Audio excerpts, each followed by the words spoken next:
together by the Premier University of Education in Nigeria, Tasued University of Education. The inaugural lecture, the 25th edition, was well attended by stakeholders in the education sector, including vice chancellors of various universities across Ogun State, religious leaders, as well as indigenous language advocates. Declaring the lecture open, the university's Vice-Chancellor, Professor Oluwole Banjo, who expressed happiness over the turnout, hinted that the 25th inaugural lecture will address some causes of lingua-cultural crisis in Nigeria, as well recommend ways out. The Vice-Chancellor, however, admonished the congregation to accord the lecture the deserved attention in order to benefit from it.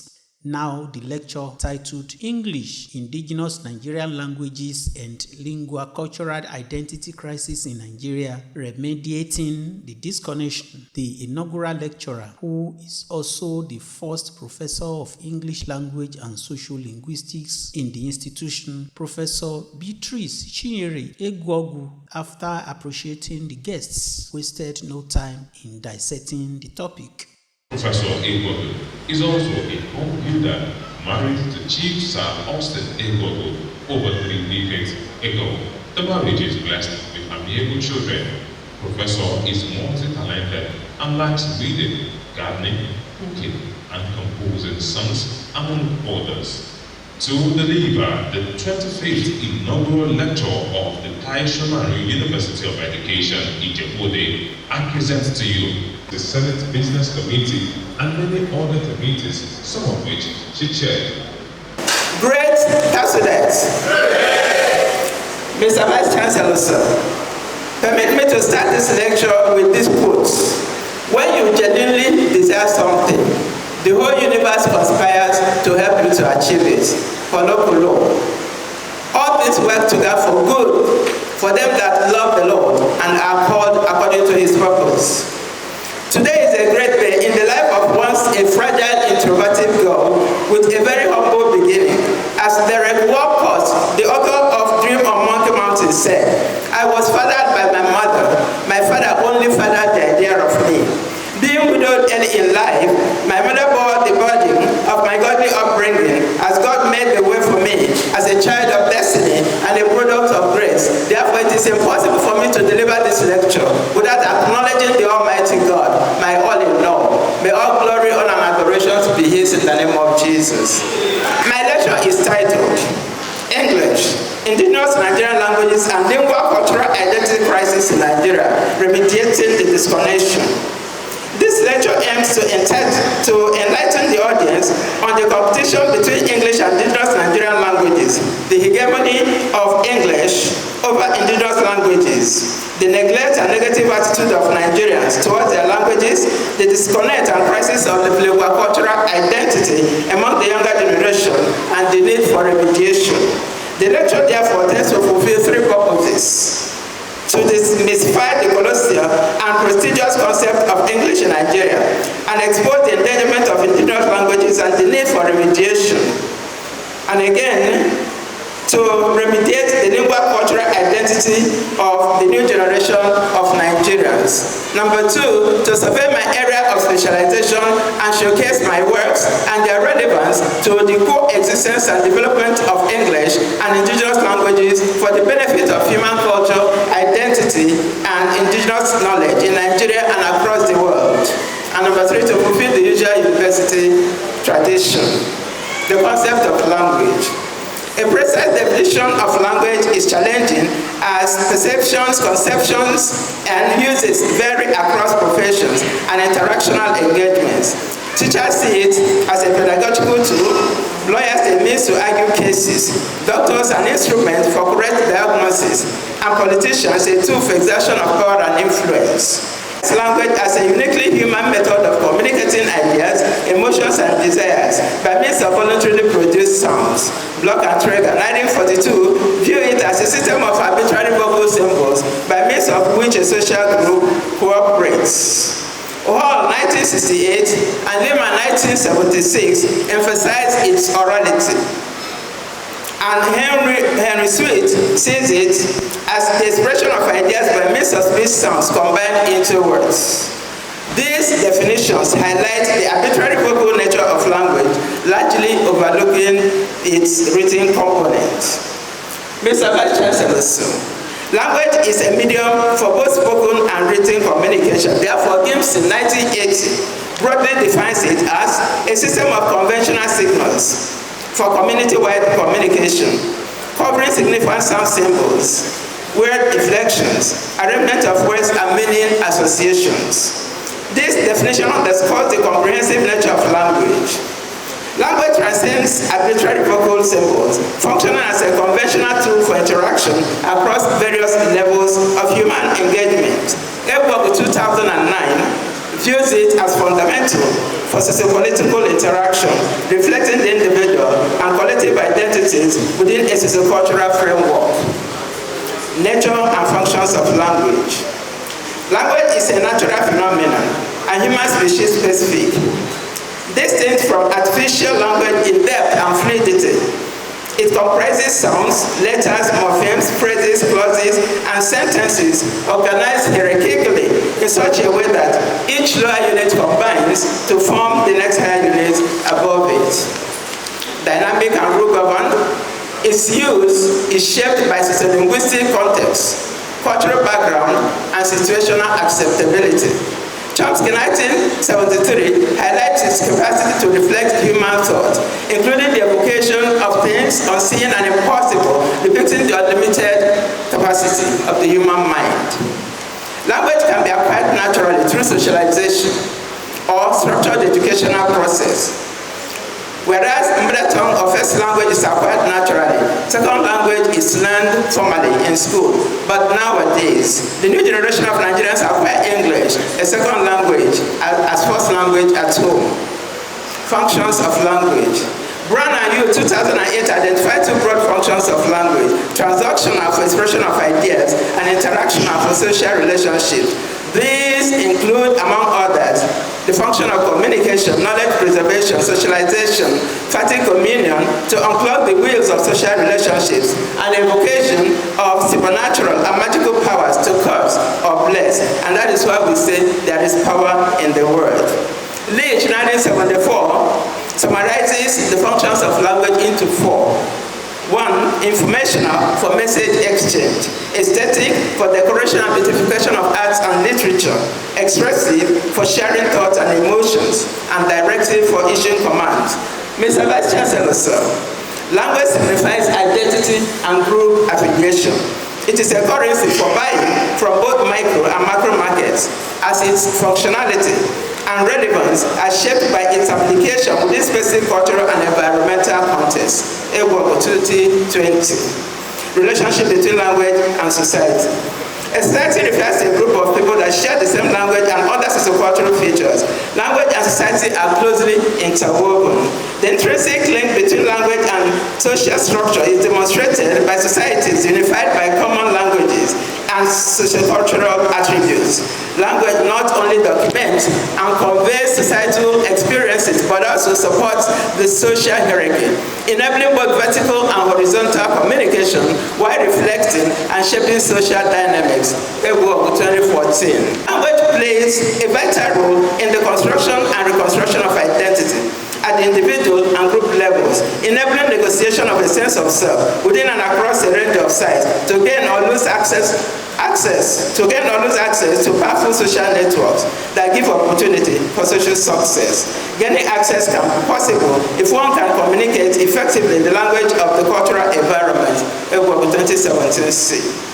This is the basic idea of Bassett-Bernstein's deficit hypothesis, a sociolinguistic theory which poses that the social success of members of a society and their access to social privilege depends on the degree of organization of their linguistic messages. I ask you at this point, how well do you speak the language of your cultural environment?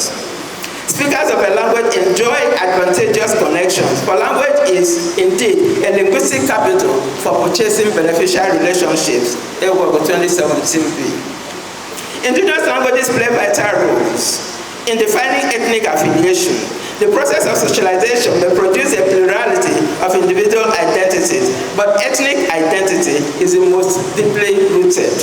The interplay between local, national, and international linguistic and cultural dynamics may pose the problem of disconnect from the local languages and cultures. Individuals are challenged to reconcile with their lingua-cultural identity to avoid alienation and linguistic identity crisis. Linguistic identity crisis describes a psychological distress in which an individual grapples with their self-concept and societal role. It extends to language, where inability to speak one's indigenous language can induce a linguistic identity crisis, alienating the individual from their ethnocultural group. Can one truly claim to be Yoruba, Igbo, or Hausa when they cannot speak the language of these groups? True ethnic identity implies the possession of linguistic repertoire destined to that group. Following the Stokes 1925 report on education in the colonies, interest in the teaching of vernacular in schools was enkindled as part of the efforts to develop indigenous languages. However, it was reported that the use of indigenous languages was restricted to primary and lower secondary schools, while English was used at the higher levels for the teaching of mathematics and the sciences. To date, we are still grappling with the teaching of sciences and mathematics in indigenous languages. Some constitutional recommendations also favored English, but the 1979 and 1989 constitutions gave the three major languages a legal backing that elevated them as official languages in the National Assembly, though they remain unused, except in dissemination of national information. To date, the status has not changed. The 1999 constitution stated that English remains the official language of Nigeria, functionally as the language of administration, knowledge transmission, international communication, and so on. English was not only the language of instruction, but also of educational evaluation, to determine the suitability of candidates for promotion to the next class and for admission to higher institutions and employment in the civil service. With these functions, English displayed hegemonic powers, displaced the indigenous languages, and became the language of prestige and of upward mobility. Without it, you cannot further your education, get gainful employment, or effectively engage in politics. The consequences of this were the neglect of indigenous languages, negative language attitude, language shift, disloyalty, and now lingua-cultural identity crisis, language endangerment, and possibly language loss or death. In this era of knowledge economy, the younger generation cannot speak their indigenous languages competently. Therefore, they cannot extract the knowledge encoded in them. Consequently, their lingua-cultural identity has been dislocated and disconnected. A Yoruba person can hardly speak Yoruba without code switching and code mixing. Ditto for an Igbo and other tribes in the southern part of Nigeria. The North did not accept missionary education system. Ordinance 14 of 1926 ensured that they maintained their language and an education system that ensured the retention of political power. Hence, their linguistic identity is still intact, and they pride themselves with the slogan, "Born to Rule." There is every need to break the hegemony of English for the remediation of the disconnection and redemption of lingua-cultural identity. Otherwise, we stand the chance of not only the endangerment of the indigenous languages, but also of their loss. The loss of a language is tantamount to the loss of identity and indigenous knowledge. If we lose what defines us, we are lost forever. A people without a linguistic identity are a non-entity. They cannot be identified in the linguistic map of the world. Ewogo 2009. In many Nigerian families, English is the preferred language for daily communication. Ewogo 23 found out that English language was preferable as the language of communication between friends and families. Language shift and disloyalty. Mr. Vice Chancellor, so, a negative language attitude leads to language disloyalty and shift. Language shift is a product of languages in competition. The shift often results from conflict over role performance between two languages, vying for dominance in powerful functions like education and administration. Fishman, 1991. There will be suppression, relegation, and bias against the unfavored language. In Nigeria, this dynamic has seen the suppression and relegation of indigenous languages by English language, the lingua-cultural identity dislocation and disconnection. Researchers have proved this to be wrong. Even children who speak English first fail English examinations. The lecture points out that the indigenous languages are the best lingua cultural identity bearers. lecturers, and the content, indigenous knowledge, and experiences of their speakers. They should not be allowed to die. Stakeholders are called upon to play their roles to ensure a change of attitude and use of indigenous languages in important functions, especially in education delivery, since it has been proved empirically that children develop the mind of curiosity and think more critically in their indigenous languages, and this enhances their educational achievements. The lecture was another great opportunity for the lecturer to show appreciation to all who made her to be what she is today. We need to appreciate all the past vice chancellors of this great university. The pioneer vice chancellor, Professor Kayode Oyeshiku, an academic giant with a contagious humility. Professor Awonusi, who appointed me the pioneer head of English department, I am very grateful. Professor Yemisi Obelade, who renewed my appointment as head of department and at the end of my tenure appointed me as the director of the Distance Learning Institute of the university for 2 terms, and after this as the chairman of University Timetable and Calendar Committee. Professor Obelade also exposed me to international conferences. She is a great capacity builder and a great mentor to the female lecturers of this university. God will continue to bless her.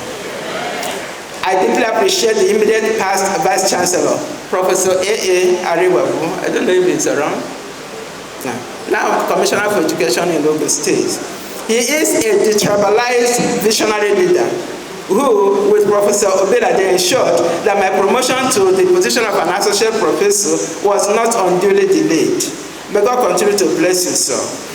To the ever-smiling incumbent Vice Chancellor, Professor Oluwole Banjo, I am very grateful. Thank you for giving me this opportunity to present my inaugural lecture. God bless you, sir. I appreciate members of the management team of Tasued, the Deputy Vice Chancellor, Professor Adeongu, the Registrar, Dr. Dakpo Oke, the Bossa, Mr. Oguleye, and the Acting Librarian, Mr. Kodri. Thank you for being there for us. The sound of our Lord is always sweet to the ears. All the teaching and non-teaching staff of the university, especially those that worked with me in one position or the other, I acknowledge you all. I greatly appreciate all teaching and non-teaching staff of College of Humanities. My LMO Dean, Professor Jimmy Ogunaike, Professors Ajay Timobi, Biodun Banjo, Ifeta, Jamil Salako, Eriosho, and the husband of Professor Egwa, please stand up.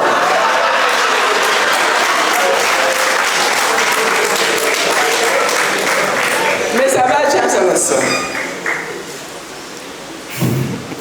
This is the man that makes things happen in my life after God. We have often heard that behind a successful man is a woman. But today I say, behind, by the side, in front, and on top of successful professionals.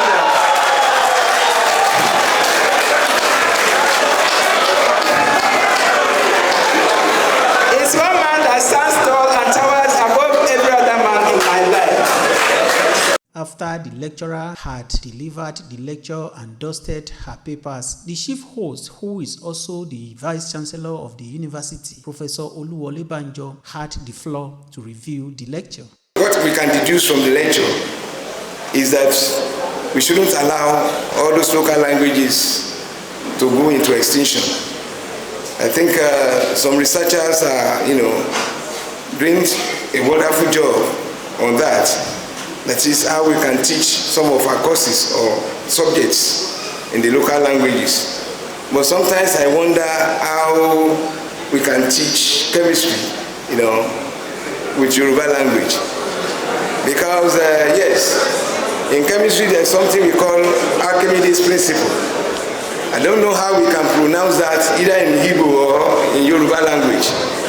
But well, I believe if China and India can do that, we can equally do so. So the lecturer, let us know some of the factors militating against this, the way forward, and so on and so forth. She mentioned that the commencement and marginalization of indigenous languages back to the missionary system of education, which prioritized English as the medium of instruction in schools. Additional factors contribute to the elevation of the status of English language above indigenous languages in the country, include the educational ordinances, especially that of 1882, which instituted the certification system that made the pass in English compulsory before a certificate could be awarded, and also entrenched the award of government grants to schools on basis of the use of English language. Consequently, English required an elevated prestige synonymous with early status and upward socioeconomic mobility. It became an essential language for employment, academic and professional success.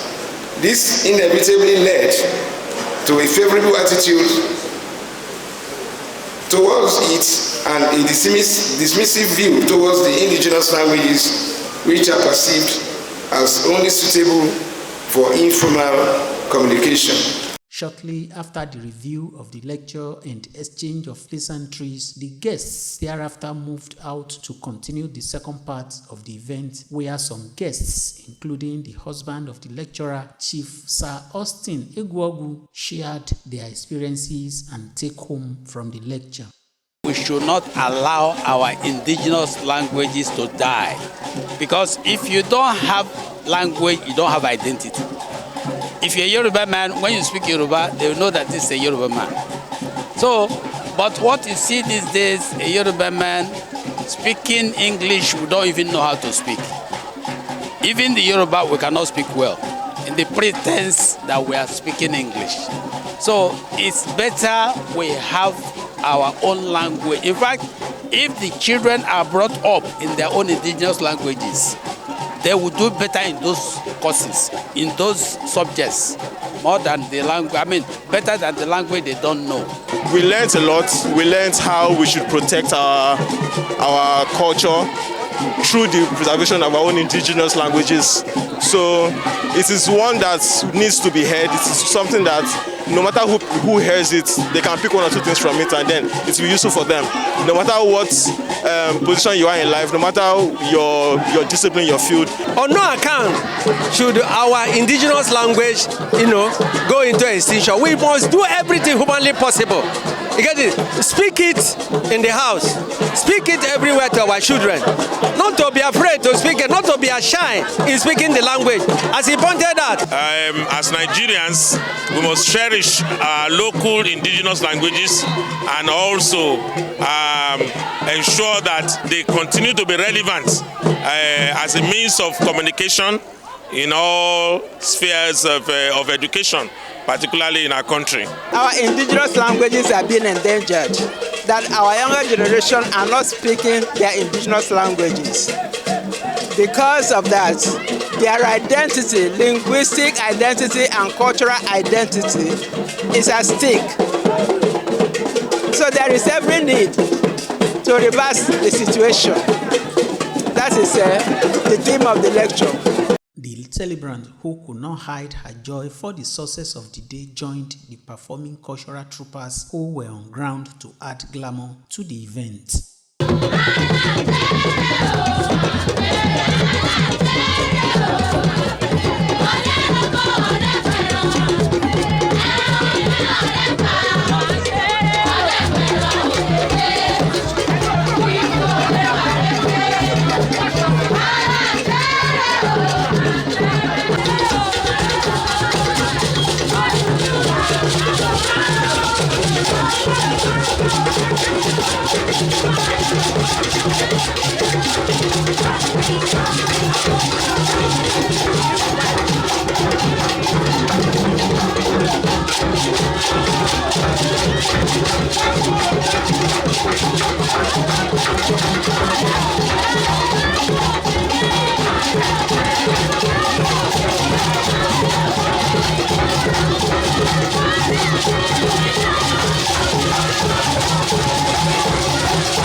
Thank you.